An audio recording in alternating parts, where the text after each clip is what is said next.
So we are live again. Welcome back to Senate Economic Development, Housing and General Affairs. We've been up at a joint hearing on landlord tenant issues. We're following up this morning on legislation and policy that we've put in place over the last year or two. And we are now pivoting to some of the treasurer's projects, which we have applauded and enabled to move forward, not entirely fully. But we are looking forward today to an update on the baby bonds and the Vermont Saves program. And I think the medical debt initiative, which is new. Yeah, it's new. Yeah, that's right. An old issue, new initiative. That's right. Well, I'd be happy to first introduce our director of financial empowerment, Becky Wasserman, who's over my shoulder. Becky has been originally the director of Vermont Saves and now expanded to director of financial empowerment because she's been also leading the baby bond effort and also helping develop the medical debt relief program as well. And then Ashlyn Doyle is our director of policy, who is a familiar face, I'm sure, in the room. But if you ever need anything legislatively, Ashlyn is a great point of contact for us. And we have two new committee members who you already know in other capacities, but I just want to make sure you have that. And I'm not sure Becky and Ashlyn have met them yet.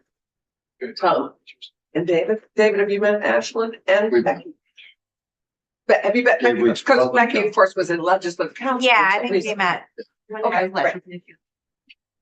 Take it away, Mike. Thank you. Well, I'll start with the medical debt program, and then I wanted to actually give Becky the opportunity to give an update on Vermont Saves on the baby bond pilot, because she's been leading that effort. But Terrific. relating to medical debt, we laid out a proposal yesterday.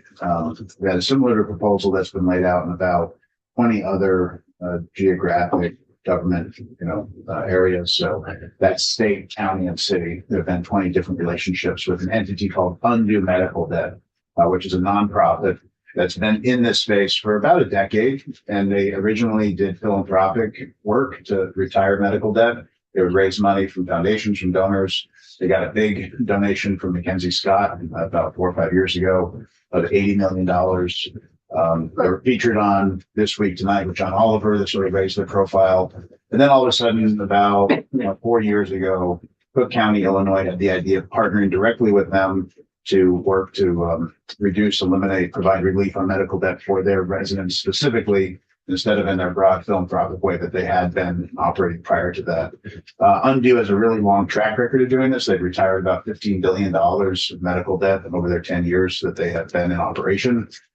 They now partnered with about 7 states or so, including Connecticut and Rhode Island, so a couple of New England states. We were joined yesterday with the Rhode Island treasurer, James Diosa. He is implementing this program in Rhode Island. So he's a friend of mine, a close colleague. So we've been able to be in touch about the ways that they have been successful in making that program a reality in Rhode Island. But generally what the program would do is focus on moderate and low income Vermonters that have older medical debt. So medical debt that's 18 months to 7 years old. Because they focus on that specific kind of medical debt, both because of who holds it and because the fact it's older and hasn't been paid and it's sort of past the collections period, they're able to purchase it at really a penny on the dollar. And that's been the track record that Undo has had over the last 10 years. So we asked them to analyze Vermont, get a sense of how much debt might be eligible for their program in Vermont. They estimate it's up to $100 million. That was their original estimate. So we're putting the caveat of up to, because it may be 100 million, maybe a little bit more, maybe a little less.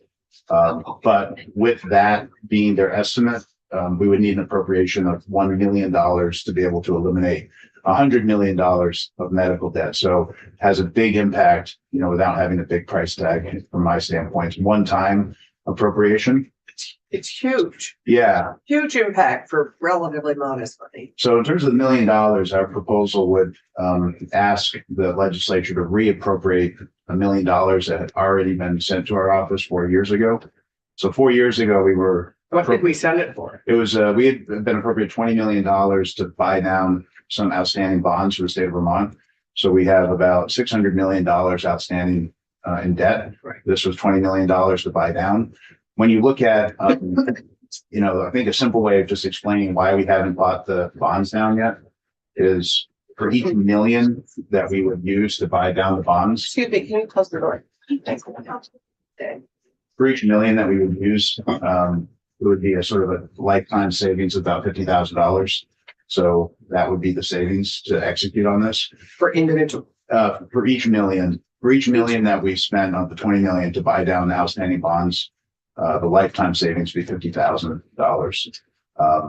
Now, and that would obviously not necessarily be felt all at once because we would have been paying them down over 10 years. But in 1 year, we're earning over $50,000 in interest on that $1 million. And we've been holding that $1 million now for 3 years. And, you know, even if we're successful with this program, it wouldn't launch for another year from now. So we've already earned more than we would have saved by just holding on to the cash because the interest rate environment. And we don't expect that to change anytime soon. And that's why we're suggesting to reappropriate this money for a program that we would say would have a bigger impact in terms of the $100 million buy down than the $50,000 savings. So that's sort of the rationale there for, you know, why we're suggesting that. But I think it's also important to come with a program that, when you can, doesn't require new spending and certainly no new taxes or fees. In terms of the impact, like, why do you do this? You know, maybe it's some of the reasons are evident, but they're both economic and health outcome reasons. Huge. You know, and the economic reason, you know, people may be having an impact on their credit score. So they're paying higher interest rates for their car, their home, putting more pressure on their budgets. It may be that they have trouble accessing credit because they have outstanding debt. So they can't even purchase the car or the home in the first place. On the health equity side, a lot Well, of, and housing, remember, I mean, medical debt is driving families into bankruptcy and Yeah, for out sure. of their houses. for sure. I mean, it's the number one cause of bankruptcy, you know, in the United States. So there's a lot of economic reasons, both sort of broadly and at the sort of kitchen table level. And then health outcomes, you know, there's a health survey that said 85,000 Vermonters had made the decision whether to seek care or not based on their concern about going into medical debt. So people that are already in medical debt are less, you know, have a propensity not to go seek care immediately because they're feeling shame about their medical debt or they're worried about their medical debt. If you don't seek care at the appropriate time, you know, your health outcomes get worse, and it also becomes more expensive to treat that underlying condition. So whether it's from a health equity standpoint or even on the health side from an economic standpoint, it's better to have people in earlier and getting treated earlier when their conditions arise. Do we have a notion of how many Vermonters are facing medical debt? So when Undo gave us an estimate, they said, Is it undue DUE or DO? Because both apply. so it's UNDUE. Okay, because it's also undue Yeah. medical debt. Yeah, it's a little. DO. A great combo. Well, they used to be called Yeah. RIP medical debt. And then they went through a brand, you know, exercise. I think they came up with a better name. RIP, maybe not so good. Yeah. That's not an outcome we want. Yeah. Only at As it applies to 90 and over. So how many Vermonters do we Yeah, think? so they estimate over 60,000 Vermonters to be eligible for this program. There may be additional Vermonters that hold medical debt that are beyond, you know, what they initially think are eligible for the program. But, you know, if you think about that number, if it's 60 to 65,000, you know, it's about over 1 in 10 Vermont adults, right? In terms of who have some impact on this. That's big. Yeah. So a couple of questions on that. The average consumer can't really apply to this unless the debt they hold has been deemed bad debt, Yes. right? So it's not like you can actively advocate for your Yeah. debt to be accounted for. Yeah. So the 62,000 Vermonters, do you have an idea how many we actually will impact with the 1 million buying down the 100 million in debt? Is that like an effect of maybe 5,000 Vermonters, a couple Yeah. thousand? I think that 60,000 numbers a good number to use for who's going to be impacted, because originally Undo gave us an estimate of, I think it was 155 million of medical debt that's in Vermont. And then they sort of reduced that by who they think is eligible for the program. So in our estimation, it'll be tens of thousands of Vermonters. It might not be exactly 60,000. But to your point about, you know, I think it's another highlight of the program that's, you know, you don't apply for anything. Undo handles the negotiation with the hospitals, and then they automatically eliminate the debt, and they notify Vermonters that it has happened. Yep. So from an administrative standpoint, our office doesn't need more staff. Undo handles that. And then there's no, we've run programs in the past where you do your best to try to give somebody something. And if you have a 70% success rate, you're really excited about that, but you're leaving, 30% of people out who are otherwise eligible. So it's great that it's automatic, that everybody will be automatically able to participate that's eligible. It's a quick follow-up. Yeah. So I'm sure you've worked through all the logic of this, and why I asked that is I'm always worried about moral hazard. Yes. And so you've thought through this, and what are any concerns that you might have Yeah. that the market signals we'd be making? Yes, I was asked that question yesterday because somebody asked, will this be a one-time program or an ongoing program? And we've designed it as a one-time forgiveness. And I think that cuts at the moral hazard issue because this is, if you go in and get a medical appointment today, this program is not going to impact you. You don't not pay your medical bills because we're talking about people that have already not been able to pay their medical bills that probably were the medical procedure probably happened years ago and they're through the collections period and now it's aged medical debt. So I think that cuts at the moral hazard issue. I think if you had a program that was continually running, then, that's an issue you have to think about. So this is a one-time reset. Yeah, exactly right. And I think, David, And the other part with the one-time reset is that, we're sort of following the footsteps of federal government in the bill by saying there's a prohibition of reporting medical debt to a credit reporting agency. And that would be helpful for everybody. So if you think of it as a one-time reset and then preventing your outstanding medical debt from having an impact in your credit report, that's sort of the go forward part of the bill.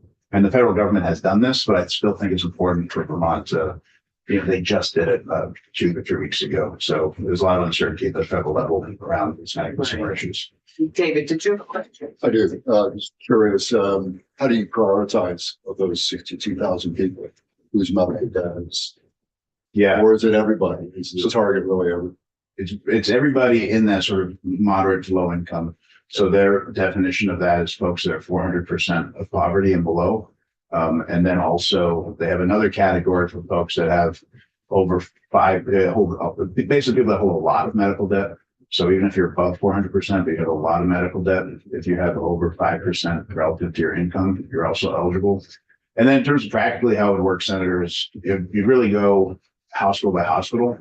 So UVM Health Network would hold a lot of this debt. I would suspect probably Regional Medical Center would, as well as Dartmouth-Hitchcock. And then you sort of go out to more of the regional hospitals from there. So if, everybody in the state could be getting care at UVM within the UVM Health Network, so that isn't sort of necessarily specific to geography, but you probably start with those larger hospitals and then work your way down to the smaller healthcare providers. And who they're eligible, people may be eligible. So for 60,000, they're eligible. How do they identify themselves? Do the hospitals identify them or do the individuals identify themselves? Yes, I think that's the great part of the program is that it's automatic. So the undue medical debt will negotiate with a specific hospital. They'll enter into a non-disclosure agreement so they can share information back and forth. The hospital will share their debt files with undue medical debt. They'll analyze the debt files. Let's say they receive 30,000 from UVM. They'll say, we want to purchase these 22,000 because the other 8,000 aren't eligible. For the 22,000, we'll give you X amount of money. So there's an actual negotiation around what they'll charge, and that's sort of just penny on the dollar. Some hospitals will donate the debt, like they won't even accept the money. Some hospitals might put that money towards something that helps patients, specifically a patient assistance program. That's up to the hospital. But once they receive the 22,000 files, then they would automatically send those individuals notification that their debt's been eliminated. Great. So our time is, David, go for it. I was just wondering if the 62,000 is already the subset of the 400% of federal property index. So that's our expectation. Undue provided those estimates to us because originally it was, I'm trying to remember what the original, maybe Becky will be able to clarify this for me. But they originally said 155 million in outstanding debt, but they thought 100 million of that was eligible. So I think they did the same kind of analysis as to how many individuals you should get. Okay, good. I'm glad she's not shaking her head now. She's smiling. She's smiling. So so I just like to acknowledge that we have a lot of young people here. Yeah. We brought our average age in from and I understand that we have a lot of Middlebury students here. Who is it? Is it Governor Douglas's day in the State House with all of you? Are you all here with Governor Douglas? You're just all Middlebury students who just happen to be cruising by Montpelier? We're with, I don't know, Professor Lodge. Okay, Pre-medical okay. arts. Yeah, So you're I saw with that on a your class. yes. Yeah, yeah. great. Well, welcome. It's good to have you. And just, I was wondering what you were all doing. Thank you for illuminating me. So we have two other programs Yeah. we want to chat about. We want to talk about, and we may have to have you back on one or two of them, but this is just a high level introduction to ongoing work. Well, let me briefly just lay the groundwork. I do want to have Becky have opportunity to talk about both the programs. Vermont Saves is the program that we went to the legislature with 2 years ago. Thankful the legislative support, unanimous support. Really We appreciate love it. this program. We were able to set the program up more quickly than we anticipated. The program wouldn't have launched until July of this year under the original, and then it would have launched in phases. So it would have gone from bigger businesses to smaller businesses. So it wouldn't have fully launched until 18 months after July 1st of this year. We were able to have the program launch in December, and it's an open enrollment right now. So we have, I was delighted to know that we were all, because that happened like a month ago. yeah, we started in December, and it's through end of February. So we've reached out to businesses, I think, a couple of times at this point. We've identified 7,200 employers, I should call them. That are interested in. That we think are required actually to participate in Vermont Saves. So we have sent them all notifications. Some of them have said we're exempt. We have this program. We have a savings program separate from Vermont Saves. We're exempt from the program. We're getting folks signing up. I think there might be just under 1,000 people that are sort of in the program. Doesn't mean they're invested in the program, but there are 1,000 employees that are in some status relative to the program. They're getting onboarded or themselves are opting out. So we expect those numbers to go up a lot over the next couple of weeks, and particularly into February, as we send out more notifications to businesses and nonprofits about the Vermont Saves program. But so far, so good. And the one thing I'll mention, this is I looked at this early on, like one of the first couple of weeks into launching it, and hopefully it still holds. I'll take a look when we get the monthly data from our vendor. But early on, there's a lot of young people saving, people under 30, which was, Don't have pensions plan, Yeah. working for the state, don't have a pension plan. yeah, they're probably just in jobs that don't provide retirement. So they wouldn't have been probably saving for their retirement otherwise. So it's just great to see people under 30 saving in this program, because That they're is going to have the exciting. biggest benefit. Any of you enrolled? And you can enroll individually too. That's right. You could, so that's the plus. You might just give the total, a high level purpose of the program, which is. Yeah. So, the concern is that there's about 88,000 Vermonters that don't have access to retirement in any way. And when you don't have access to retirement, you're less likely to save for retirement by a lot, not just by a little, you're basically not saving unless you have an employer sponsored plan. So the folks that don't have a plan tend to be lower wage earners, overrepresented, BIPOC, female, less educated. The exact population we want to provide resources to and vehicles for them to be successful and help themselves. So Vermont Saves at no cost to the employer is a publicly run retirement system where employers are signing up, they're enrolling their individual employees, and then their individual employees have the decision to make the opt out of the program. And if they don't make that decision to affirmatively opt out, they stay in the program. So that's sort of the idea around Vermont Saves. And the idea would be that you're saving money early or at any point in your career that's, accumulating over time, and that you have a much more financially secure retirement when retirement comes. Or at least an improved one and not just Yes. dependent on Social Security. Yeah. Great, terrific. And again, high level now, do we pivot to baby bonds? Anything I left out, Becky? I level, no, that wasn't. So. No, so it's exciting. And I love the name of your new office, Becky, Financial Empowerment, or whatever, what are you calling yourself? Yes, economic empowerment. That's great. That's great. Yeah. Well, once it became, once it was beyond Vermont Saves and was this medical debt proposal and baby bond, it's all about yeah. economic empowerment. So the baby bonds pilot, and again, something that Becky's leading, there's the broad concept for the pilot would be to identify young adults and I should just, for the folks that are in the room, I'll just say, Yeah. the idea around baby bonds is, it's trying to drive at this issue of economic inequality that we're dealing with in the country. In Vermont, it's trying to drive also at this issue of economic disparity between rural and urban places. And it's also trying to keep young people in Vermont. Those are sort of the three policy goals of baby bonds.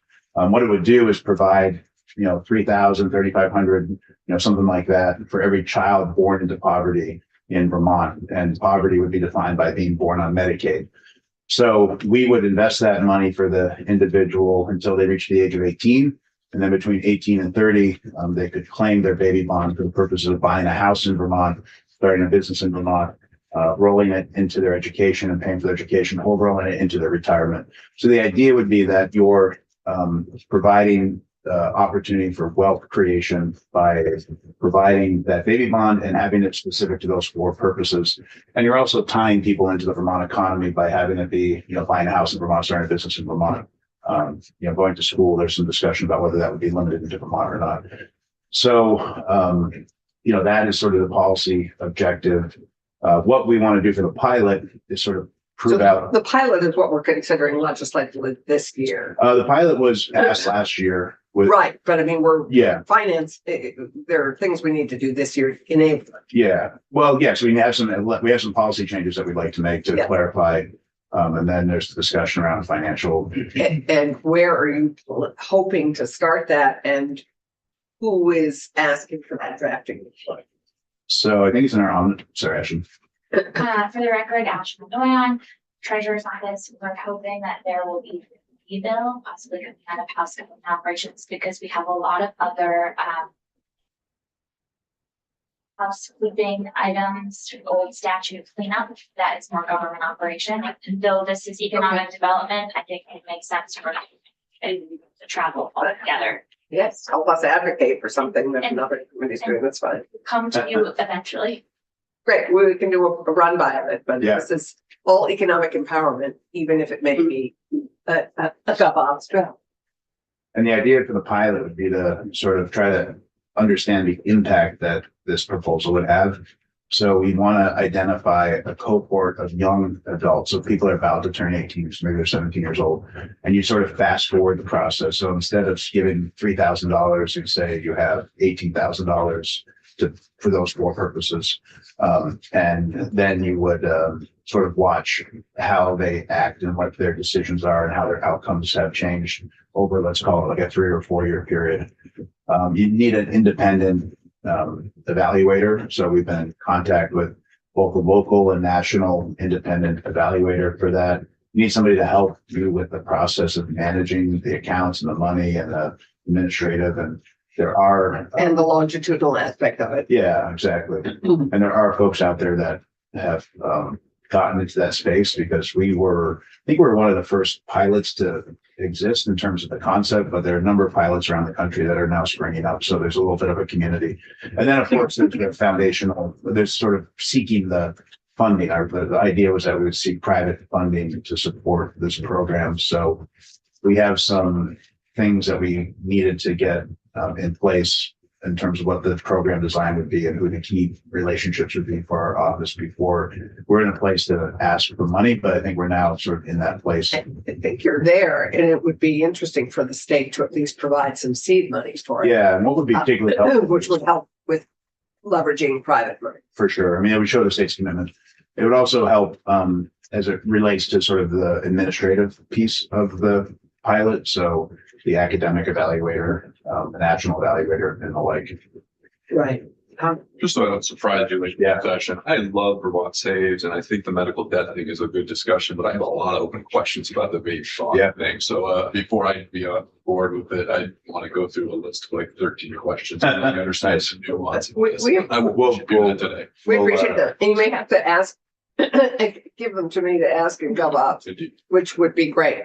But breaking generational poverty, breaking that cycle is one of the things that we all need to be focused on and open to, and figuring out how we do that with a cohort of 18-year-olds, how many would, for this pilot, how many would you be thinking about? Yeah, I mean, it'd be great. I mean, And or that'd be more than that. I mean, you have to have enough for you it have to to be have a academic. critical mass. Yeah, exactly right. So what's a critical mass? You know, it's sort of up to the academic evaluator to tell us how small it can go. But ideally, you'd have over, 100 to 200, something in that So you're ballpark. looking at sort of like 1 million.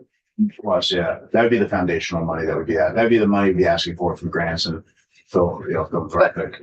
Think about, we need to be thinking Yeah. about the seed, what the Vermont seed Right. might be to. Yeah, a few how hundred many thousand years. dollars would be very helpful to us in terms of administrative costs. So it wouldn't be very much. And for what period of time are you talking about? Yeah, so about 4 years in total. 45, yeah. If you have 4 years in total, how would that help you evaluate whether or not the program is meeting its objective in terms of actually dealing with generational poverty? It'd be looking at the individual case by case basis of that 18-year-old, on day one of the program starting. Where What- they are. Yeah, where they are, what they use the money for. Okay, so you're using it as opposed to fund this pilot of people being born and tracking from birth until they reach that Right. age of whatever. You're doing it from the age of 18 Right. forward as a pilot. Well, to see what they Try to do with fast it. forward the impact. Now, It's pretty passive until 18. until 18, and we know that, and that part of the, if you want to call it the experiment, is sort of known. It's the compounding investment. Sure. part. But the Um, thing that isn't known is what happens to 18-year-olds who are in poverty at 0 years old. Yes, And that person or at birth, an infant could be, quote, wealthy and too wealthy for this program. And the parents die a year later and they live in poverty for the next 17 years.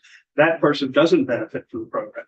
yeah, Conversely, a person who is 0 years old, whose parents hit the $1 billion Powerball lottery the next year and are billionaires by the time those are, the objective of the program is not met with them. Is there any data, for example, that says that people who are poor at 0 years old will be poor at 18 years old? yeah. I suspect there's some indication, and instinctively you think that's the case, but how do you know that you're getting the money to the right people and not to the wrong people? Yeah, so in terms of, another state that has implemented the program fully, the state of Connecticut now is sort of in their second year of this program being operational.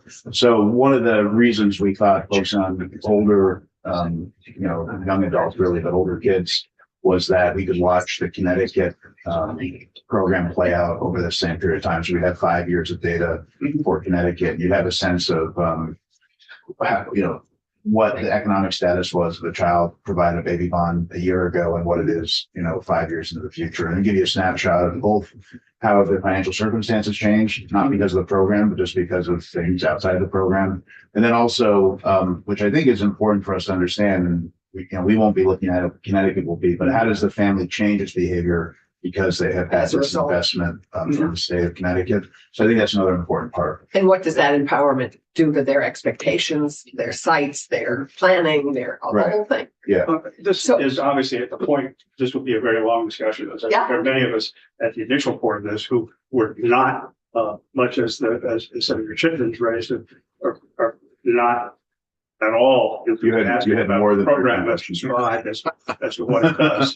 Yeah, right. But I would ask us also all to be open as we look at this and consider its incredible impact possibly on changing lives. Yeah, and we took that all into consideration. We thought, trying to prove the concept and using primarily monies that weren't from the state of Vermont would be helpful. And Yeah, if there are monies that are not in the state, but the fact that the state is behind it, is administering it, is managing it, and is recommending it, gives it a state seal. And so I'm very, very concerned that whatever we do is in fact equitable. yeah, If we were to do that on a random basis, for example, without any preconceived notions, that would be one thing, but what we're doing now, I'm very concerned about. yeah. So the pilot would, because we're focused on people that are just about eligible, we'd have a much better sense of their economic status.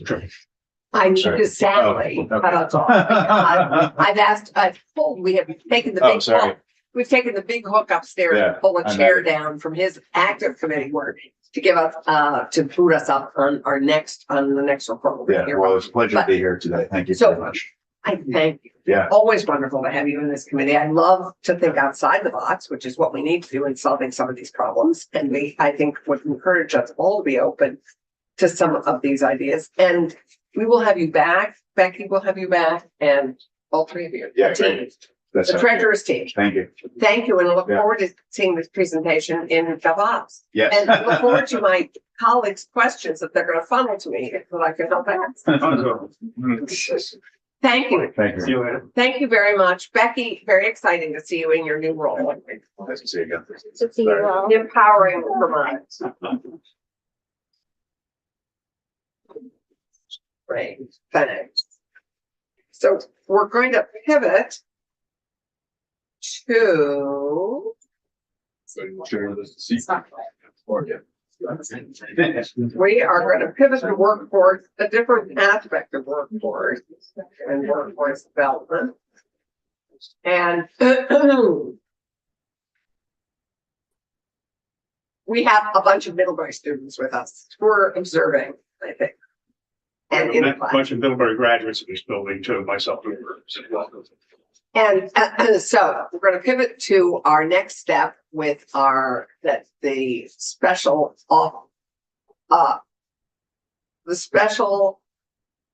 oversight committee on state workforce expansion and development has taken. This is our sort of final piece of our work.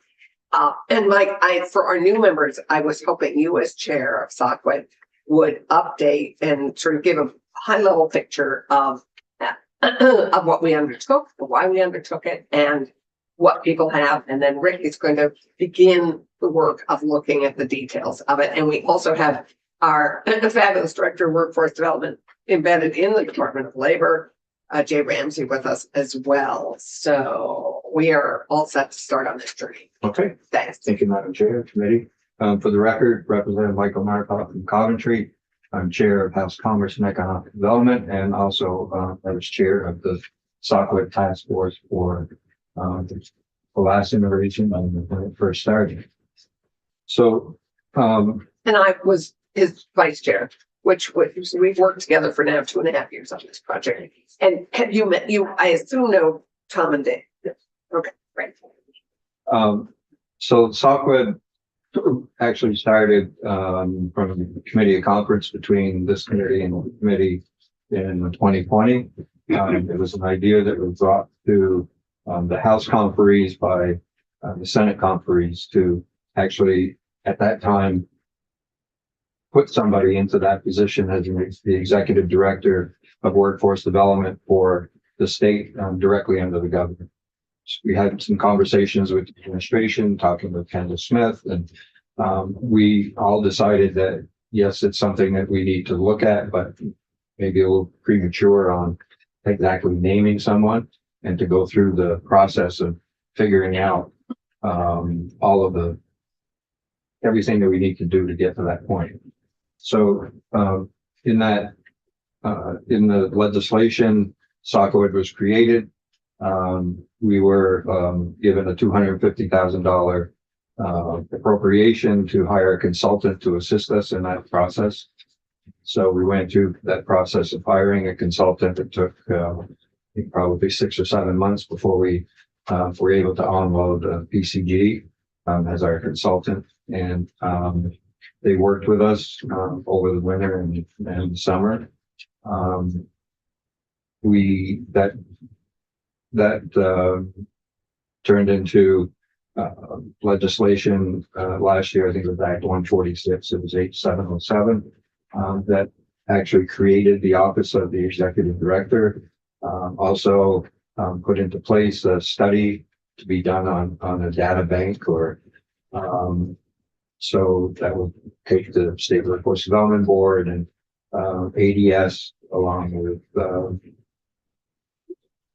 the state workforce, the state workforce ED director to look at certain things that we put into the legislation on what we want to see in the data bank, how it could be done, what the cost would be, those types of things, so that we have a better idea of what's going on in the workforce world, of how much money is being spent, where is it being spent, You know, are we, what programs are working well, what programs aren't, to give us a better idea of where we should be investing and where we should be investing.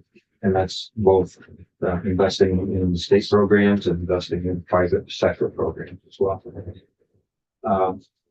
So what we also, we thought we need an executive director position directly under the governor, answers directly to the governor, to work with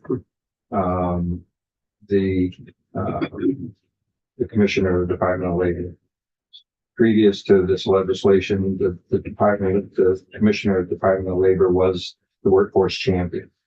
And, but I think, you know, over the years, we've discovered that really the Department of Labor is looking at the WIOA, Workforce Innovation Opportunities Act, the federal act, that they were really looking at that, how that operated, making sure that we were complying with federal law.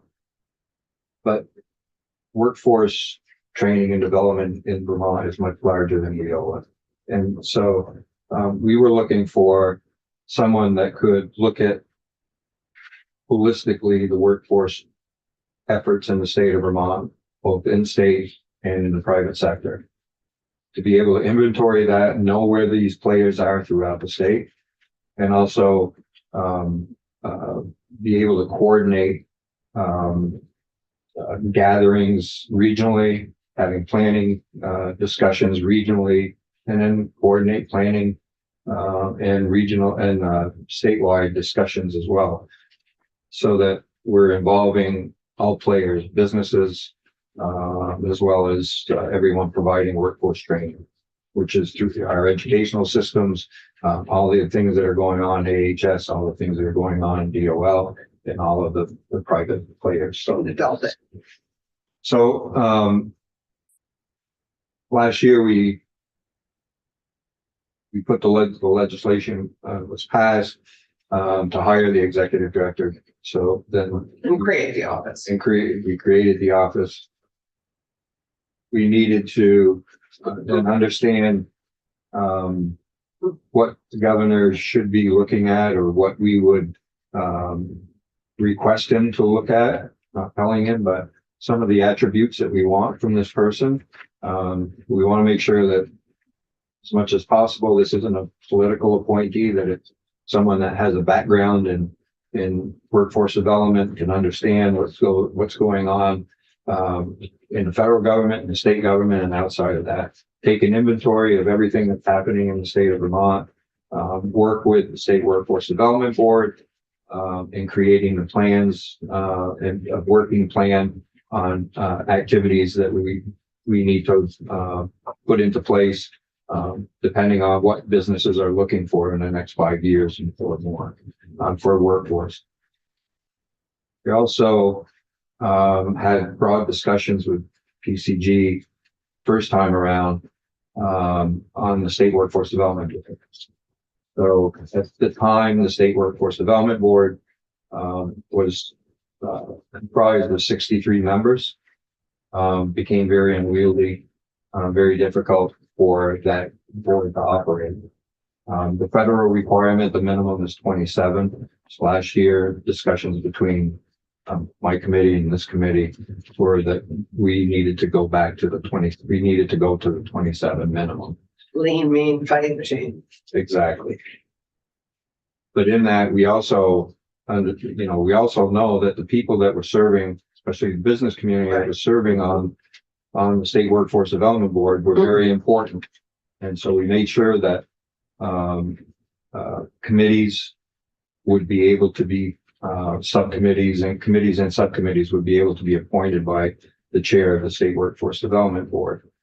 And so we now have a State Workforce Development Board that is has been reconstituted.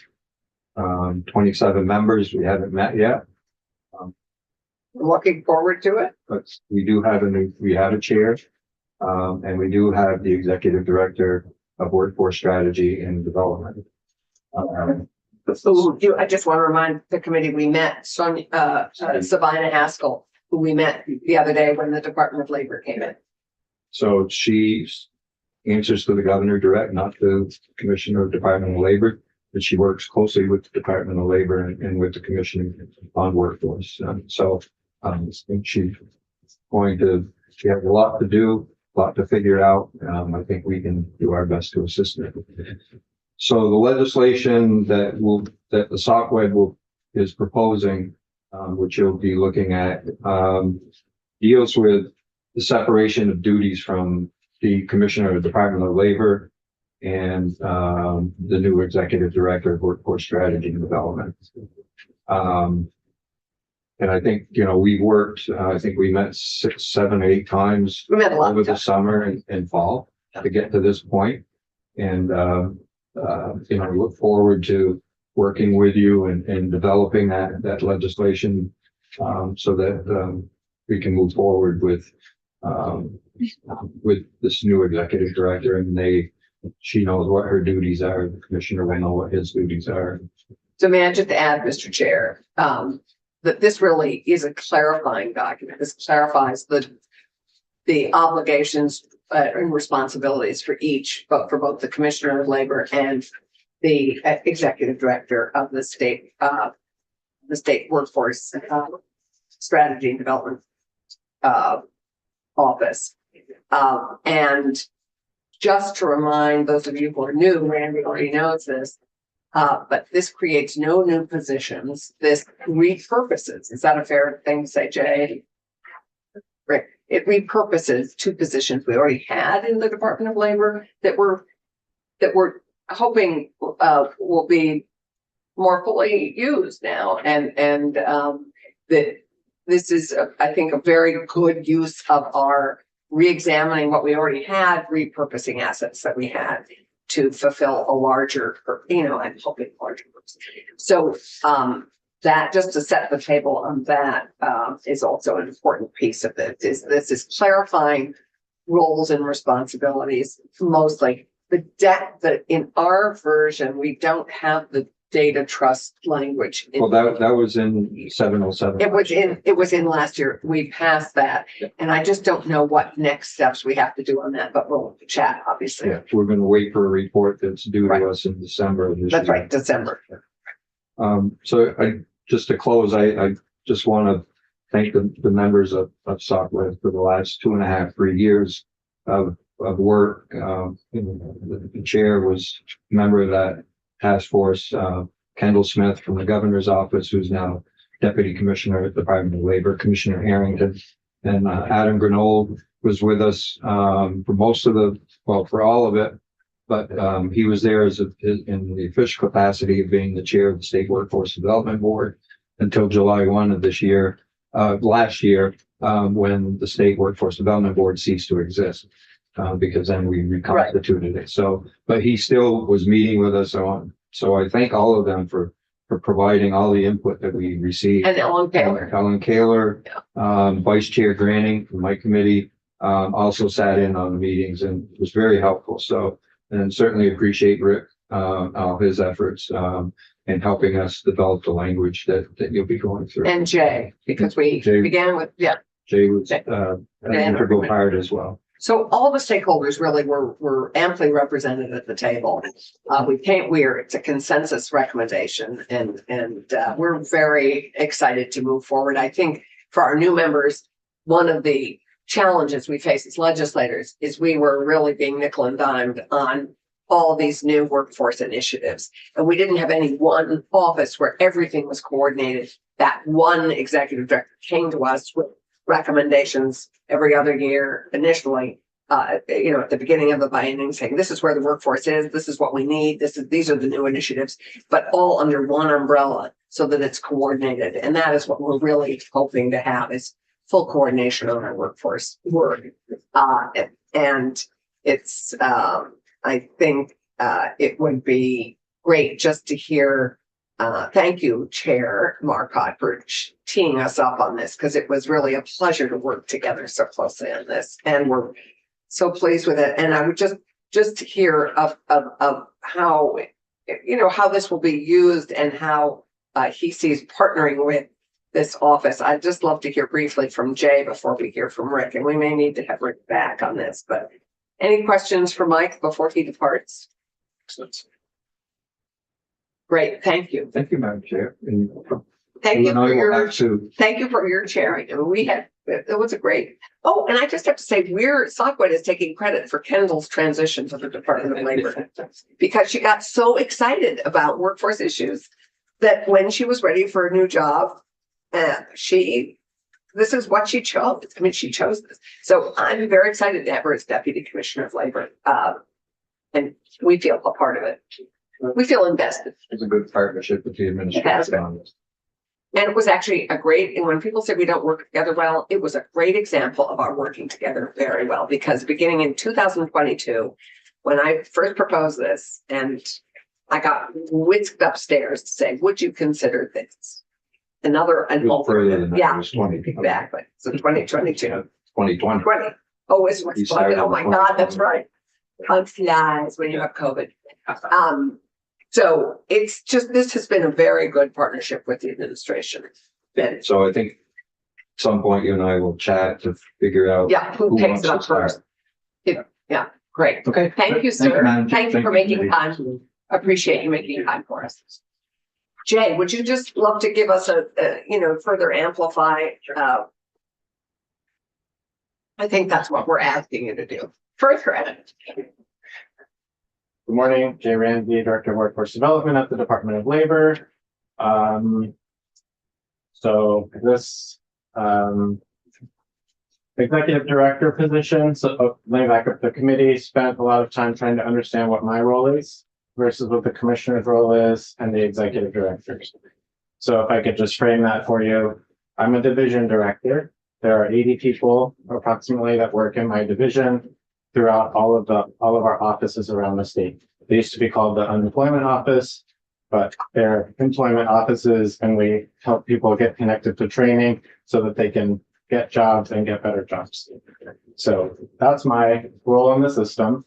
I'm the administrator of the Department of Labor's federally funded programs. WIOA is one of those programs, the Workforce Innovation and Opportunity Act. There are 4 titles of WIOA. One is Title I and Title III come to the Department of Labor. Title I pays for eligible individuals, supportive services, case management, and it's really intended to support people with significant barriers to employment. Title III is called Employment Service. Anybody can come into our office and receive information about labor market information, get help applying for employment, and assistance with job search, applications, resume development. So that's what that program does. The Agency of Education receives Title II funds that pays for adult education and literacy. So anyone who hasn't graduated from college, regardless of their age, as long as they're over 16, benefits from that program. And then Title IV supports individuals with disabilities. So that program is administered by Higher Ability and the Division for the Blind and Visually Impaired at the Department of Aging and Independent Living under AHS. There are 4 titles, 3 core partners. The executive director's role is coordinating those partners. The State Workforce Board's responsibility is to help the state administer the programs and ensure that they are doing what the state and the federal government intend for them to do. We have to submit a plan every 4 years. That's the board's job. So my role is making sure that my division is implementing the parts of the law that we're supposed to and correcting it when the federal government says we've done something incorrectly or not to their liking, however you want to phrase that. And the commissioner has the ultimate responsibility of our programs at the Department of Labor and working within the system to make sure we're meeting the needs of employers and job seekers. The executive director role is really coordinating across state government. Of course I do that. Of course the commissioner does that, but this is a position, an office that's doing it as part of their full-time work, making sure programs are connected, that we're supporting vulnerable populations where they need to be supported, and that we're also supporting businesses. As you heard the chair, the majority, or 50% of the workforce board has to be represented from the business sector. So hopefully that kind of clarifies who all of the players are and why these positions are necessary. And the key thing I just would add is the executive director is coordinating not just across state government, but way outside of state government, because we have a lot of workforce development programs that are Vermont Business Roundtable, all sorts of nonprofits, Serve and Learn. We have a lot of programs as we have dug into the inventory of the number of programs that are not state run, they're run by all sorts of different organizations and different businesses. So it is key for us to understand them all and have them all working together, so we're not duplicating, as resources are precious, that we don't duplicate efforts, and that we try and streamline and have all our workforce opportunities and resources streamlined in one efficient system. Is that a fair addition? Yeah, right. How will we know that it's successful I think and when? good question. I think we will know if it's successful. So my perspective, from my program's perspective, is that the board is operating and meeting on a regular basis, that they understand the programs and where there are gaps that we can't see, and that the Office of Workforce Strategy is helping to illuminate those gaps so that we can advocate for programs and other funding to address those gaps. At some point in the future, I'm going to go with the data trust. Kentucky has a data trust. We looked at North Dakota's data trust. That took them 10 years, but now they have to get it set up in a comprehensive way. But they have actionable data now where they can say, this workforce program really works. This workforce program. And why? And this workforce program is not working. And allow either the state or the partners the opportunity to fix it or withdraw funding and redirect them to some other place. So we would be in a position to understand the value of the investments so that we can continue or change course if needed. Would it take 10 years for us to tell whether or not this is working? No, Would I not. don't. Would there be some early indicators, for example, that it is being wildly successful, or that it is not much different than what we're doing right now, but just being done differently? Is it worth the amount of money that we're investing on an annual basis? So if I can narrow it down to the Office of Workforce Strategy, those are existing positions, existing functions, existing money that had already been allocated to the department. So we're not talking about additional positions. We're not talking about new money. We are talking about repurposing and refocusing what the board is to do and what the Office of Workforce Strategy and the executive director are to do. In the past, there were 2 positions working with the board. They weren't always working full-time with the board. This gives the opportunity for there to be 2 full-time people invested in working on strategy and identifying the gaps. And I think, in fairness, Randy, your question is such a good one, and one that we're very committed to understanding. It's one of the reasons we're sort of trying to coordinate it all, so that we will better understand the results we're getting for our investments. But it's heavily a federal investment, and to some degree, the state investment. The positions are state money. Pretty much, right? Well, So, as I've mentioned many times before, we have a tendency to start things and we think it's a great idea, and we look back at it 12 years later to find out it isn't working. Right. So I think, to answer your question, I think that we will need to come up with some things before 10 years are out, obviously, to understand how we're measuring the success I of this new understand office. metric, Yeah. I see it and reading this quickly, that metrics are one of the things that you're concerned about. Absolutely. But, you know, we have a ton of metrics. But it doesn't tell us whether or not anything is working or not. And I just think particularly when we're starting something new, particularly that has the word coordination in it, which is one of those words that always is a red flag to me. Really, it's a word I love. Well, generally speaking, you need coordinators for things that are uncoordinated and not well thought out in the first place, Well, which a is lot why of, they're so disparately scattered. and as you and I both know, that's been true in many ways Yes. of our state, of our big state. So what I want to try to do is in new programs is make sure that we have some mechanism of accountability that can click in sooner rather than later if something isn't working. I completely agree with you. And to that end, we're gonna get up and running, I think, this for the rest of this year. And I think that we'll have a first report from the office in January of next year and begin to get a sense of both what we can measure in terms of the success of doing this and how it's gonna fully function. And I think we'll have a much better sense once we get going. But you will see in this bill, in this document that we're going to go through with Rick at now another time, the clarifying, and we can add pieces of that to it. But we also will have this data trust proposal on how we track and measure all our workforce work for next December. So I would, some of that discussion will happen next session.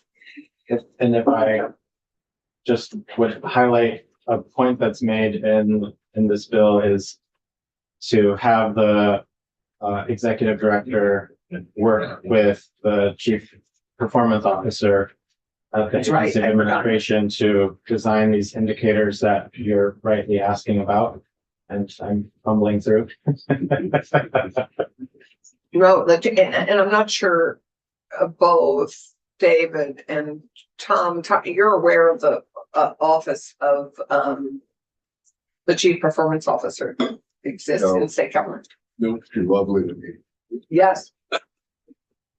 We have such an office, and we have Keep it careful. Brilliant staff in it. yes, carefully well hidden and staffed by one. I think there might be 2 or 3 folks in it.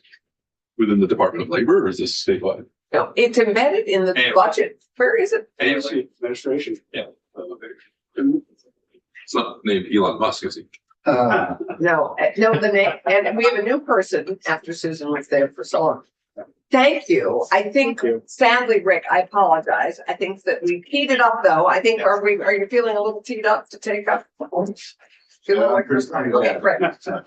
Thank you. We're going to adjourn and thank you very much. We'll see you tomorrow. Quick, let me go off.